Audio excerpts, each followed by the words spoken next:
Hey guys, Rachele here with Amethyst Ascension. If you are new here, welcome. And if you are returning, thank you so much for joining me again. So what I'm doing here today is I'm going to be touching on sigil work and how I do sigils, okay? So many of you have seen the actual sign that I use, or symbol that I use, or sigil that I use for my Amethyst Ascension. That is something that I created over a year ago, and I'm going to show you how I create that way. So first off, think about what you want to make as far as what is this sigil going to represent. So let's just say right now, good health and prosperity.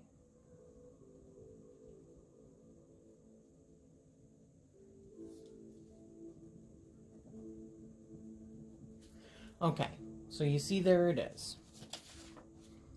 So the first thing that we're going to do, yeah, I'm repurposing the paper. The first thing that we're going to do is we're going to take out all of the vowels for this method. So we're going to go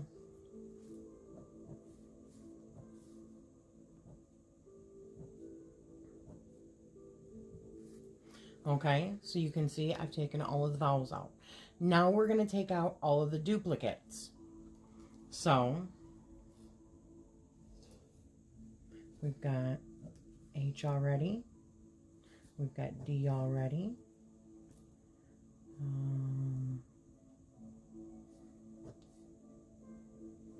Already a T.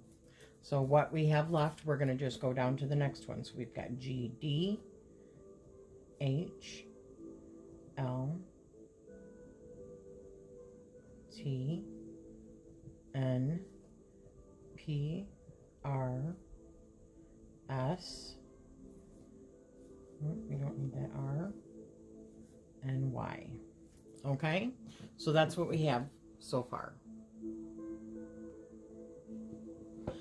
Sorry, this is an angle that I'm trying that gives me a little bit more writing space, so it's kind of awkward because I've got my arm up here that's holding my phone, so I'm sorry, I have to like maneuver myself a little bit. So the next thing that we're going to do in this method, and I'm going to show you other methods as well, but in this method, what we're going to do is we're going to look at the shapes of the letters, okay?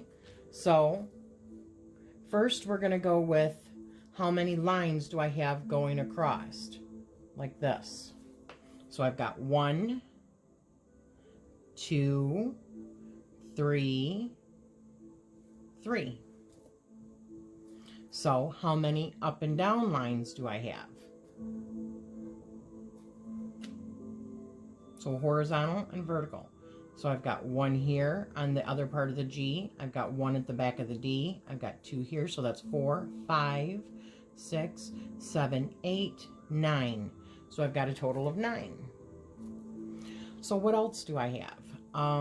So I've got, how many lines do I have that are vertical? Or horizontal, I should say. No, I mean diagonal. And I have 1, 2, 3, 4. You can use those any way you want. Some are going different ways, but I don't really have a whole bunch here, so I'm just going to go with whatever feels right. I can use any kind of horizontal I want. Just keep in mind, you are the one that dictates how you actually want to do this. This is just one way that you can do it, okay? And you can make it up as you go. It's your practice. You can do whatever you want. I'm just giving you ideas and ways that I do it. So the next thing we're going to look at is circles. So we've got 1, 2, 3, 4, 5, and 6.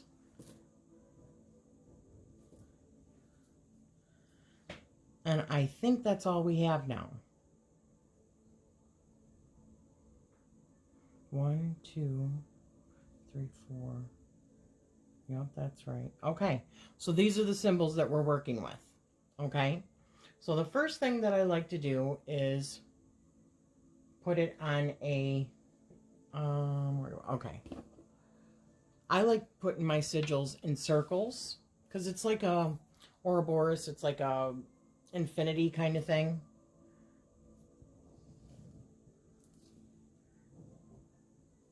Jeez, and I can't even do that right. Okay, so you understand what I'm talking about. So, the next thing we're going to do, I've got 3 lines across and I've got 9 that are going up and down. So one of them I'm going to make like this and one like that. So now I have 2 left and I have 8 left of this. So I think I'm going to do one up here, one down here.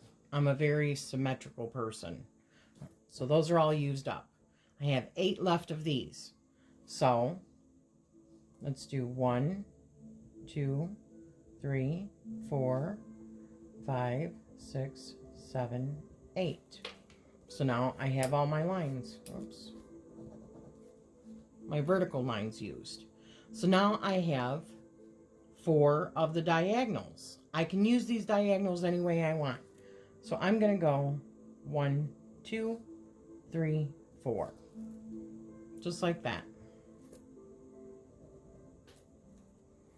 And I know this is like not super creative, right? Not at all. So I've got 6 of the circles. And I can use the curves any way I want. The half circles, I should say. So maybe I'm going to go 1, 2, 3, 4, and maybe 5, 6. Those are just ideas. I don't even like how that turned out, to be honest with you. Where is that? All right, so let's try it again. I don't like that design.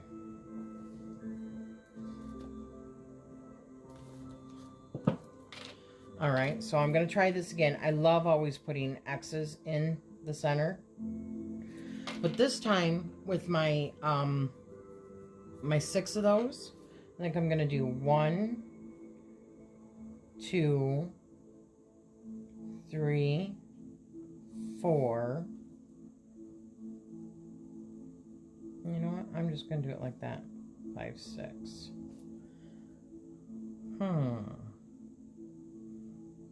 And then,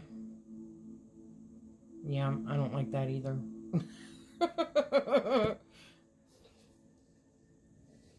This is, you're just using a piece of scrap paper, okay? So play with it as much as you want until you're happy with the design. So 1, 2, 3, 4, 5, 6. And they don't have to be the same size. They can be smaller too. Like I can go like this for my other ones that are like this. I can do one long one and then, see, I'm already starting to like this one better. So I've used up those. I used up those. And I'm going to do a small one here and a small one there. And I've used up those. Now I just need, so I can go like this if I want. There we go. I am very happy with that. For good health and prosperity. Right there. That's what that sigil can mean. You see how you just play with it? There's lots of different things you can do. I mean, but that's just one way. Another way,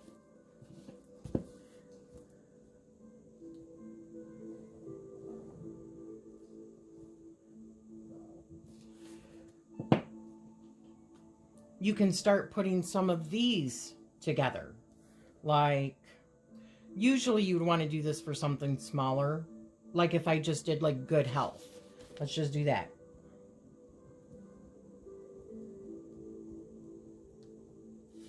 So we're going to take out the vowels. Then we're going to take out any duplicates, right? So we are left with G, D, H, L, T, and that's it.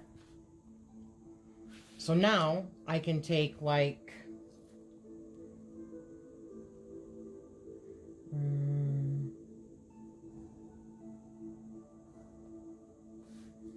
put the H in there. Another line over here, which would indicate the L right there. So we've got the H and the L done. I can put a line here, which creates the T. I could do a curve over here. Right there's my D. Oops. And G. I could turn it if I wanted.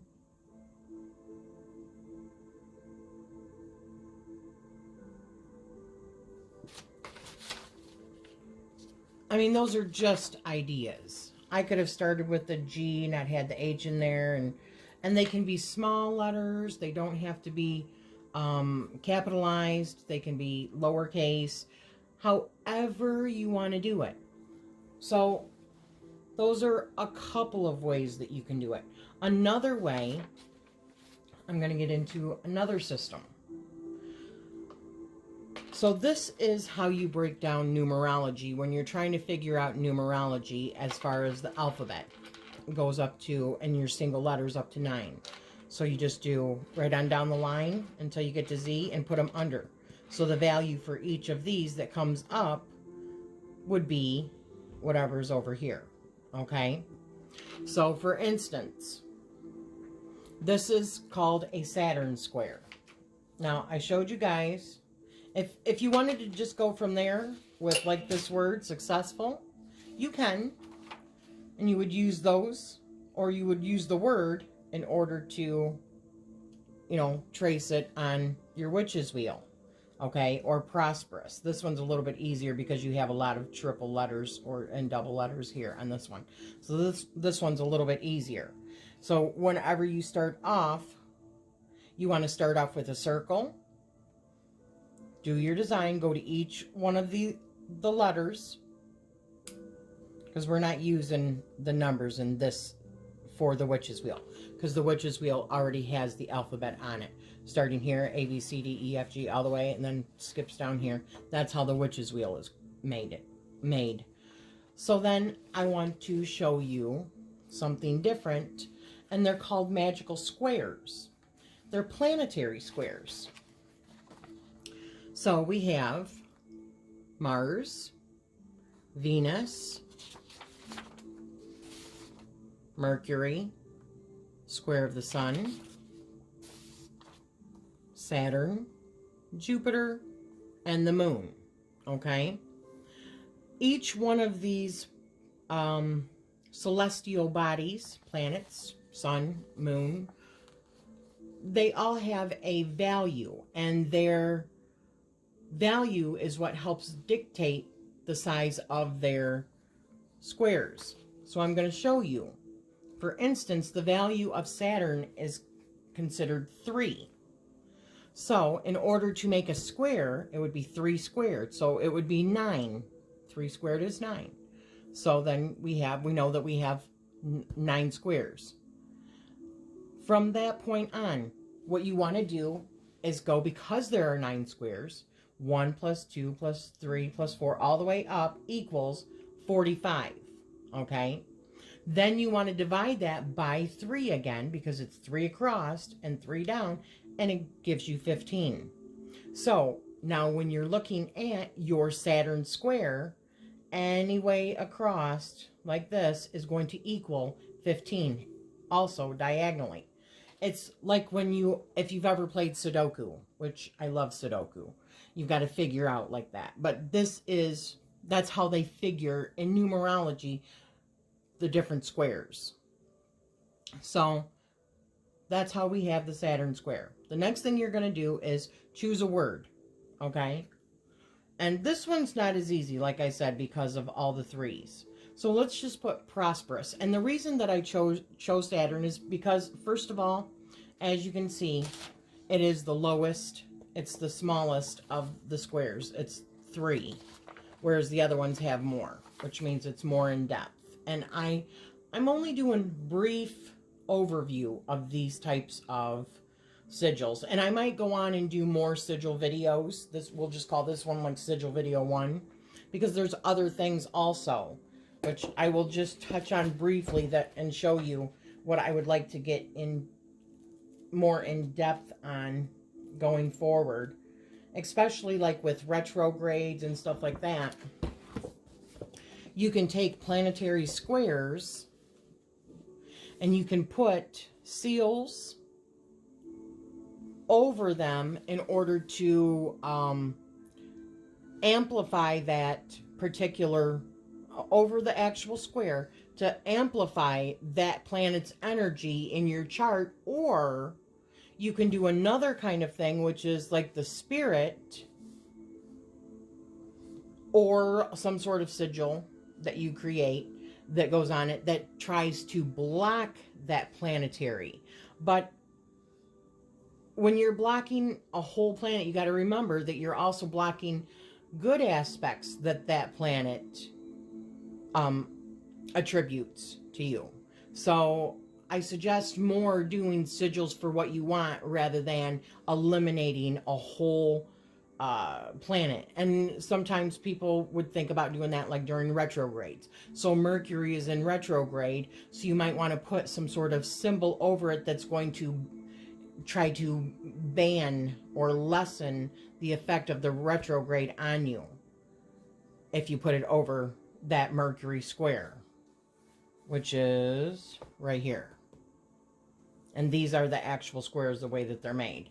So just so you know, I did, before making this video, I created all of these into PDF formats, file formats for you, and added them to the free downloads on my channel, or on my website at amethystascension.com. So we've got the Witch's Sigil Wheel, and we've got all 3 sheets for all the planetary squares for you, already made up so you can easily print them out, okay? So let me go back to showing you the other way that I did this one. So if we want to use the word prosperous, because everything is a numerical value, we're going to find the numerical value of each one of these letters, okay? And once we do that, we start off with a circle at the 7, and then we follow each one. So we 7, 9, 6, 1, 7, 5, 9, 6, 3, and then 1. And we end it by a, like, if I could show you, a little line. So we started off with a circle and end it with a line that goes the opposite way of the line that's coming in. So that's how you begin a sigil and end a sigil. You're not going to keep it on the square. The square is just simply used for your creating it. So the next step would be to, and let me do it on the back of, where did that paper go? Here we go.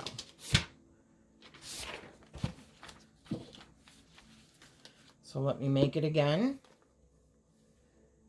And I always have to use something just because. All right. So I'm just going to trace this by eye. We're going to start over here.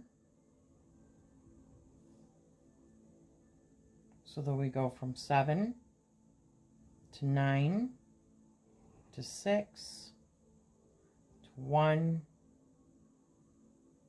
to 7 again to 5. Where's 9? 9. Where's 6? Back down here. 3 and then 1. And there's your sigil. It's not so pretty. If you wanted to, in this, if you want to do that, you can take out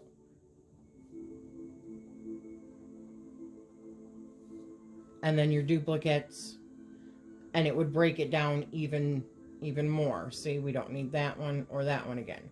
So if we did just P, R, yeah, PRS. Or if you just want to do prosp, you know, for short, you're still starting off with the initial one. But P, so we would find P, which is a 7 value. Then we would find the R, which is a 9 value. And then we would find the S, which is a 1 value. So we would simply go circle, starting at the 7, 9, 1. And that could be your sigil. Something as simple as that. Looks like a freaking hangman almost. So that was just a level. And the reason also, which I forgot to touch on, each one of the planets has, you would ask, why use like a square for, you know, they're called magical squares. Why use a planetary magic for Saturn? Well, Saturn is a planet known for like business related things. So success, like, and it rules Capricorn, which is also the sign of like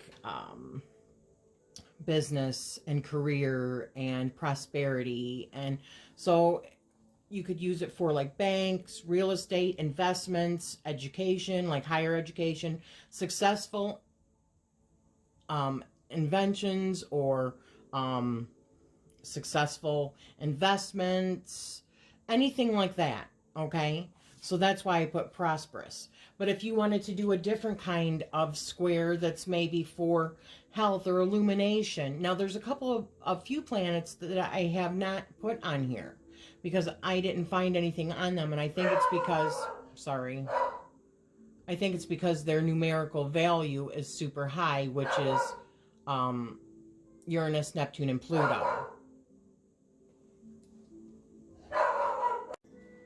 So something else that I want you to think about, and hopefully he's done barking. There are different kinds of, oh, and I did want to mention, and I will put it in the information down below, there was a website that I came across that I thought was really, really good and explained a lot about the different magical squares and why to use those. And why even do like a sigil in general. And that site is evolutionarygoddessproject.wordpress.com/tag/sigils. So I will put it down below. But so why use a sigil at all in your magic, right? First of all, let me just say, especially for beginner witches, or somebody that is on a very, very tight budget, this is something that you can add powerful magic without having to add anything other than your time and investment. I mean, a piece of paper, but I mean, if you shop, get paper products, get a paper bag the next time that you go grocery shopping and use that bag instead of getting plastic. And tear it up and use that in order to make your sigils. Now, you can either, there's a couple of trains of thought also on sigil work, such as forgetting about sigils, creating sigils, and then trying to like put it into your mind, focus on it, doing some sort of activity, and that could be, you know, exercising, that could be dancing, that could be anything that really, really gets your energy levels up, okay? You could be doing yoga, or you could be taking a walk, and the whole time that you're doing it and you're getting your blood pumping and you're exercising a little bit, you're concentrating on that particular sigil. And then afterwards, you burn it.